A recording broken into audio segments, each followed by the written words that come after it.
Hello, I am Dr. Larianne Torres, Director of Porterville Adult School for the Porterville Unified School District. I am running for the Vice President membership for the Coalition on Adult Basic Education Board of Directors.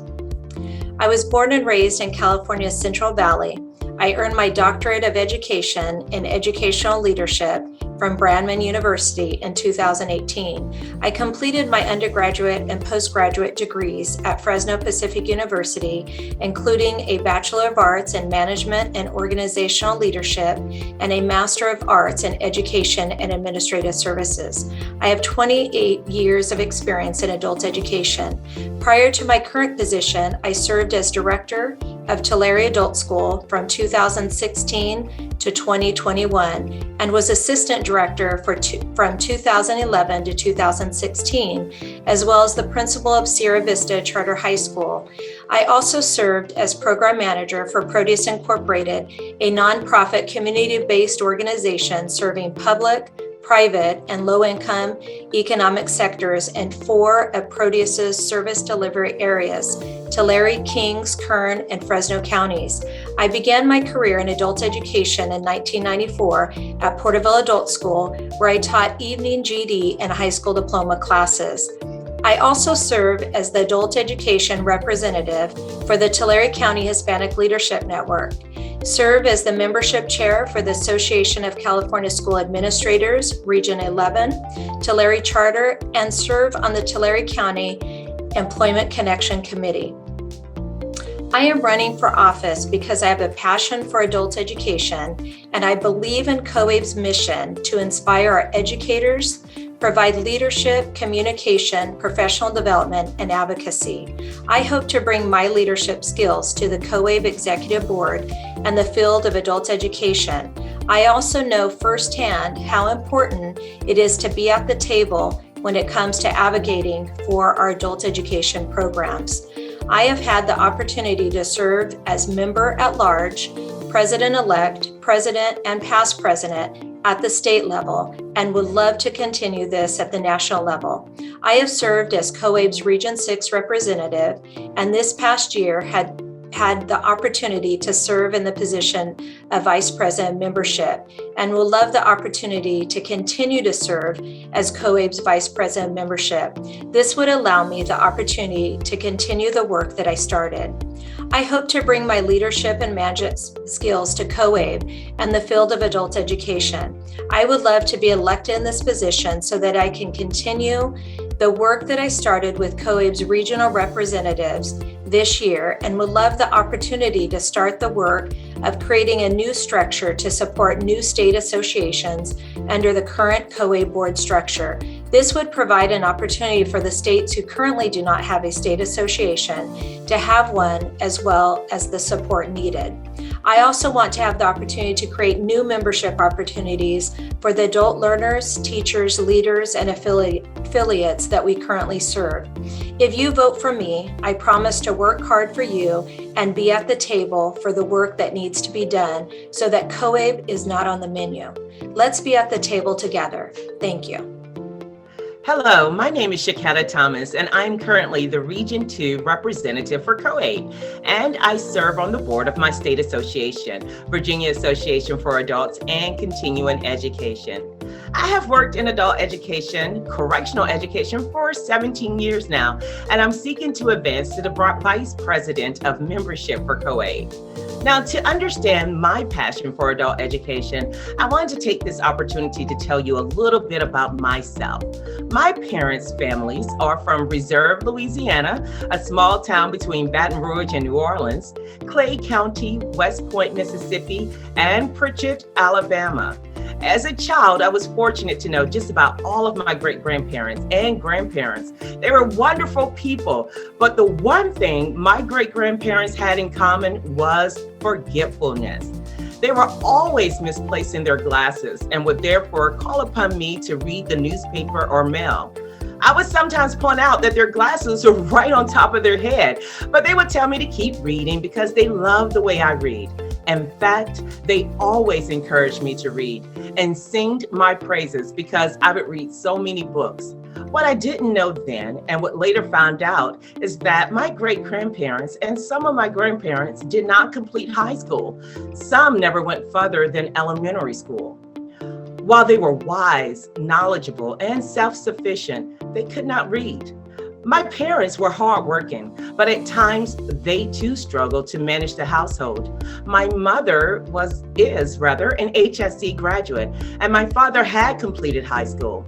They both worked government jobs, but still struggled to make ends meet for their family of 4. Poverty and displacement plagued us for a little while, especially after my parents' divorce. I remember as a kid going to night school with my mother. She did all that she could do to enhance her skills and find better employment and a way of life for her kids. She was a tough mom and had a lot of rules. One of those rules is that I couldn't date. And the other rule was I could not grow up and become a teacher. However, she had a love for education, and my house was the tutor center. If anyone was struggling in school, she opened her doors and had them sit down with me to receive tutoring. I was the only kid stuck in the house tutoring while others were out having a good time. However, many of my cousins, friends, and others went on to complete high school or receive their HSC. After completing college during an economic time of strain, I took a job in the prison system. After being there for a year, I found myself wandering into the education classrooms and sitting in. I realized the learners there were the same as the learners I had tutored before. Many of them had the same backgrounds, hopes, and aspirations as I did. Then it hit me. My whole life had been building up to this moment. This was my purpose, to share my love, my family's love for education and the opportunity for a better tomorrow. In being the Region 2 representative, I've had the opportunity to hear from so many members directly. This has enabled me to direct my attention to programs and projects that will benefit the members and the students we all serve. It is my hope to be able to do this globally and hear more from members and state associations how we can continuously improve on how we serve you while advancing the field of adult education. Additionally, I want us to increase our connections and partnerships between the regional reps, state associations, and workforce partners.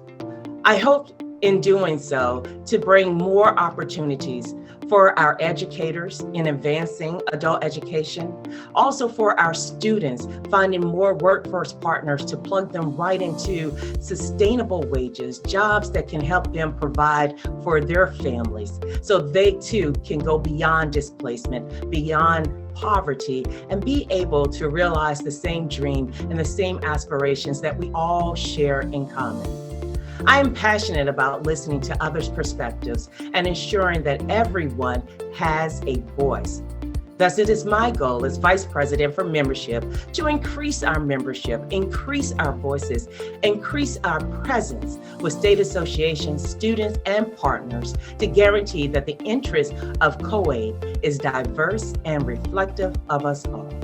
Thank you so much for this opportunity to share a little bit about myself and my goals here in COABE.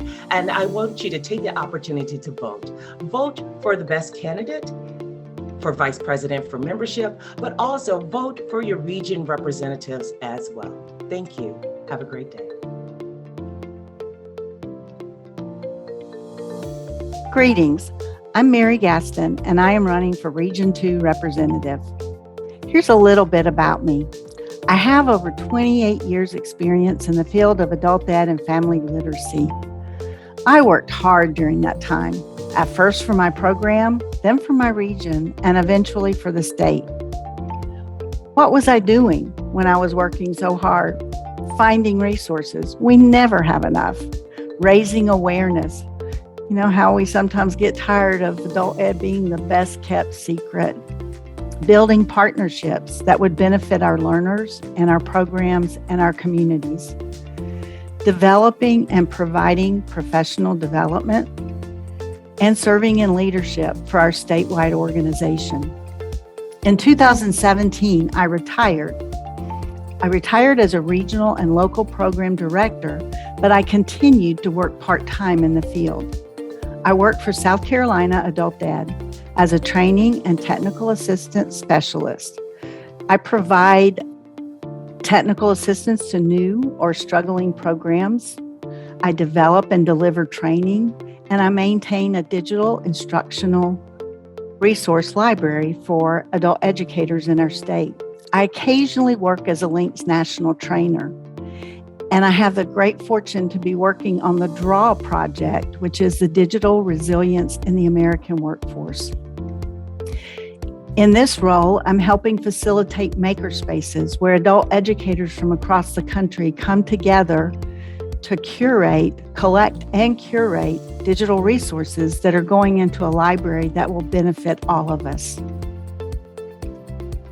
Do you remember your first grade teacher? I'm betting that most of you can name that teacher right off. You know why? Teachers are important. The importance of educators cannot be overestimated. My first grade experience was 50 years ago, but I remember it.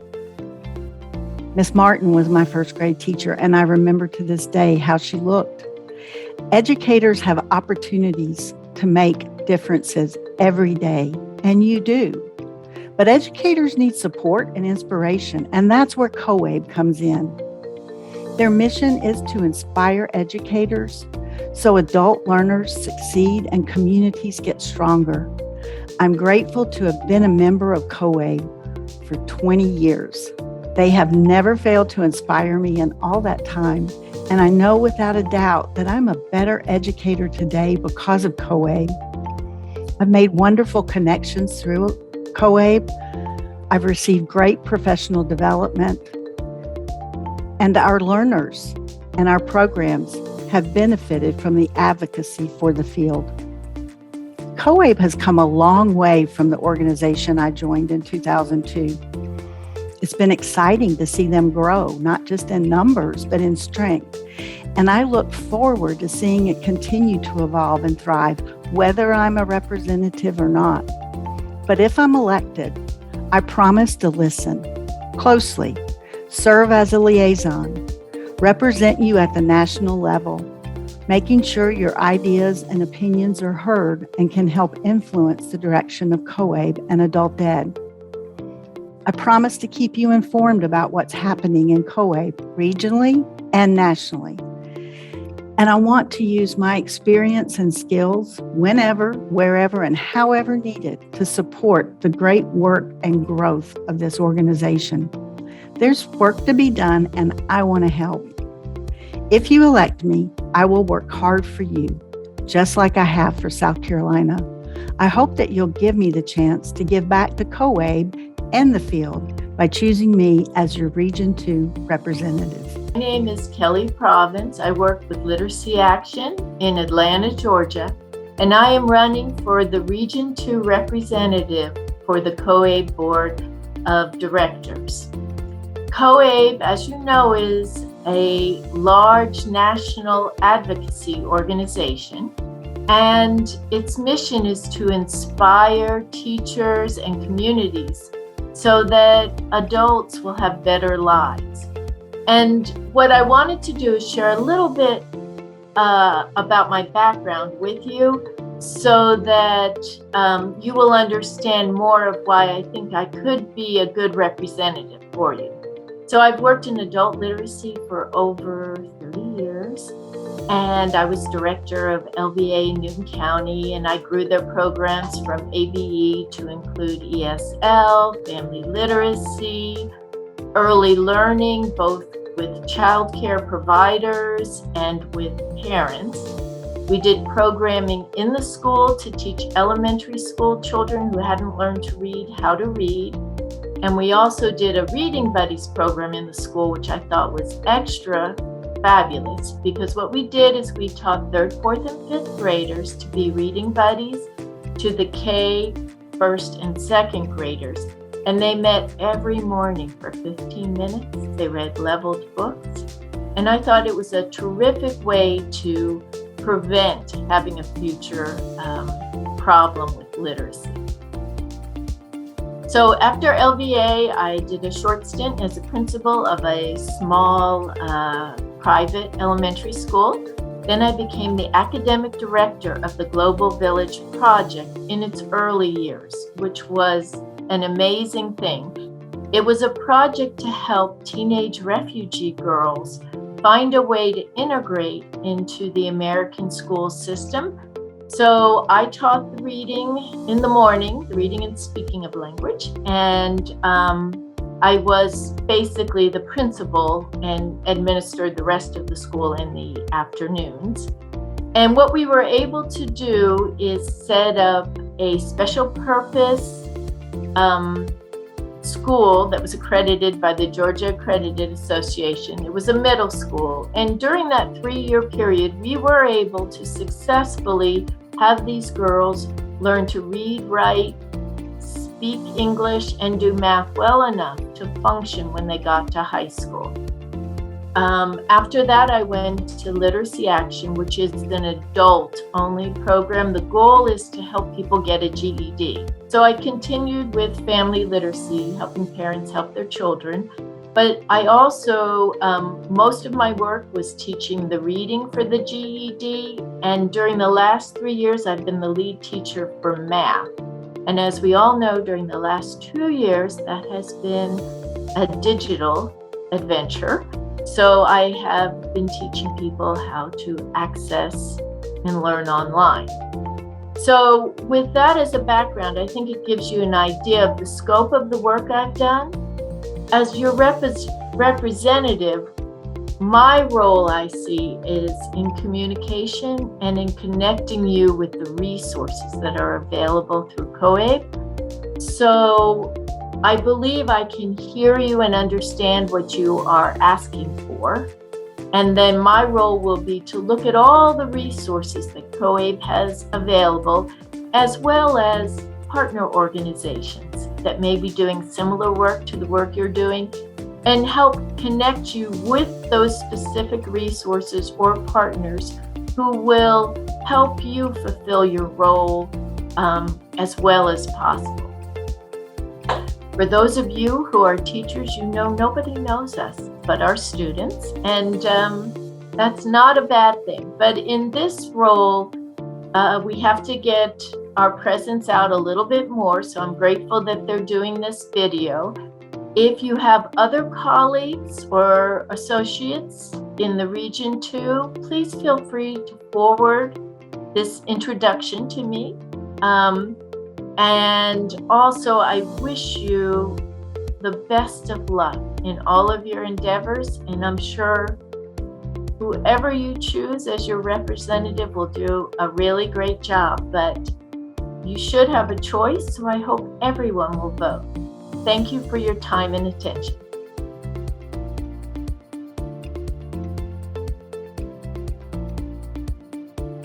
Hi, everyone. I am Adrian Fontenot from Louisiana, and I am running for the Region 4 representative position on the COABE Board of Directors. Currently, I'm the Director of Adult Learning and Educational Programs at Work Ready U in the Louisiana Community and Technical College System Office. So I discovered adult education in about 1998 when I was a student worker at a small community college. I tutored what was known as our non-traditional students at the time with their developmental education courses. I absolutely loved working with them, and the director at the Student Success Center at the college let me know that he actually majored in adult education. So from there on, that was it for me. I pursued degrees there in Louisiana and in Mississippi. I taught job readiness while I was in school. So I think this is going to be a familiar story for most of you.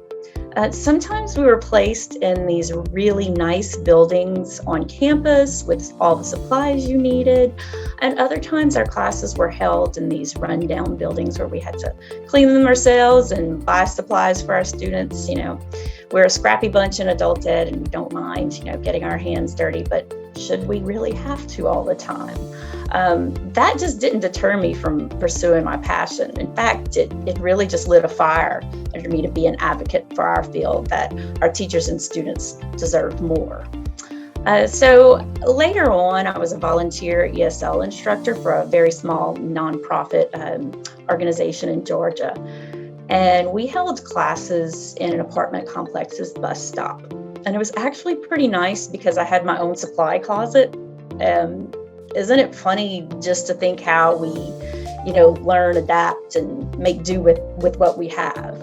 I didn't give up when we were told to move to that apartment complex's laundromat. The reason we were told to move is because it's very unfortunate, but I'm sure this is going to resonate with many of you. Our students were blamed for some vandalism there. Well, this fired me up again, and I did what I'm still doing to this day, which is listen, learning, and leading. I had to listen to the apartment complex staff about what they thought the problem was. Then from there, I was able to just calmly, teach them a little bit about what our students were about, where they were coming from, what we do, and that, this isn't fair for us. So with that very small victory that I was so proud of, we were able to make it to the very swanky pool house. Again, not a major victory, but I knew I had to lead the way just to teach my students this unintended but valuable lesson. So since then, I've been fortunate to work in this field, doing everything from working with non-readers at a private company to giving the high school equivalency test in correctional institutions. I've worked in state level adult ed since 2006 on projects ranging from distance learning and content standards to career pathways and building leadership. In my current role, I work with professional development and provide assistance to 22 adult education programs across the state. I mainly work with those program supervisors and our 400 plus teachers and support staff. We have close to 200 sites now, including distance learning, obviously. But I'm also fortunate enough to work with our 12 community and technical colleges. I am the voice for adult ed in all of those meeting groups because I think that our students do have a place, and I know that many of you recognize the struggle of being on a campus, not being on a campus, making those connections and making sure that our students have all that they need. So I help approve curriculum and programs, both credit and non-credit, and I promise you I am always there rooting for our students. So because of my experience working with the Department of Education and now with the Community and Technical College systems and even the Board of Regents here, I've gotten pretty good at navigating systems and building partnerships, always with adult education on my mind. My research interests include best practices for instruction and program administration, along with accessibility and acceleration for our students. There are too many policies and programs that get in the way unnecessarily. So I'm running for office because I believe I have something to bring to the table. In adult education, we often hear the phrase, we often hear people talking about getting a seat at the table. But what does that actually mean? Why is it important? We aren't always invited, we know this. So why not bring our own chairs? What table are you trying to get at? What do others need to know about your adult education program? I know that there's so much that we can learn from one another, both the triumphs and the challenges. So sometimes we want a seat at the table to discuss the needs of our programs, students, staff, or communities. And other times we just want to promote the good work that we're doing and can offer assistance. Because after all, we really are the experts when it comes to educating adults, even though some people want to cross those boundaries. It's okay, but they really should consult with us because we're all trying to do the same thing. So whatever the reason, I really want to learn what your chair is for by having you participate in a fun social media challenge soon, where we're going to build a word cloud shaped like a chair. So use hashtag BYOC, that's my background, bring your own chair, and hashtag COABE 2022 in your social media and COABE app posts. And be on the lookout for more information on how to participate, along with some cool classroom resources on the importance of bringing your own chair. Every time I do something, even if it's a presentation, I love to promote the resources, whether it be a polling software or something that we're using for our teachers. So bringing your own chair by taking the initiative, becoming a part of important discussions, and promoting what we bring to the table is a vital lesson for us and our students. Identity, challenge, and vision can be expressed through this social media, classroom, or real-life exercise. So stay tuned. And if you're in COABE Region 4, Arkansas, Alabama, Kansas, Louisiana, Mississippi, Missouri, Oklahoma, and Texas, consider voting for me to serve as your next representative on the board, bringing your voice to the table. Thank you. I'm Julie Denisco from the Crowder College Adult Education and Literacy Program in Missouri. I'm a candidate for the Region 4 representative position on the COABE Board of Directors. I've served with the Crowder College AEL program for the past 23 years. The program provides high school equivalency prep, basic skills training, ELL, and IET classes. I started in adult education in 1999 as an AEL instructor and enjoyed that role for 13 years. I've been serving as the AEL director for the past 10 years. In addition to my AEL roles at Crowder College, I also serve on the Student Affairs Leadership Team. I've supported our Missouri State Association by serving on the MACE board in various positions. First as AEL teacher chair, then secretary, and currently as the liaison to COABE. I also serve as the COABE liaison for the Missouri Adult Education and Literacy Administrators Association. I participated with COABE on many levels, as a presenter, as an advocate for adult education by traveling to DC during Capitol Hill days, and as ambassador by completing the inaugural ambassador training program. I promote many COABE initiatives and have assisted in hosting COABE regional conferences in Missouri. COABE has been very important to my growth as an adult education practitioner. I first joined COABE in 2008 and watched it develop into the powerful organization that it has become. It has given the field of adult education a voice, including the voice of the students. I want to serve on the board to continue the energy that COABE provides our field. In the past couple of years, I've witnessed those in adult ed start to develop a burnout that is certainly real. Our programs are trying everything in our power to serve the most vulnerable and diverse populations in the most difficult of times. I would like to see a focus to provide additional support from a national level with these mental health issues. I would like to be an ear and a voice in our region to find solutions to this and many others. Advocacy for the field and our students is at the base of this support. The two go hand in hand. Over the years, COABE has provided superior professional development and networking options. It is an organization that listens to us out on our islands and bonds us together with one purpose. It would mean so much to me at this point in my life to listen and to serve in this capacity. Thank you.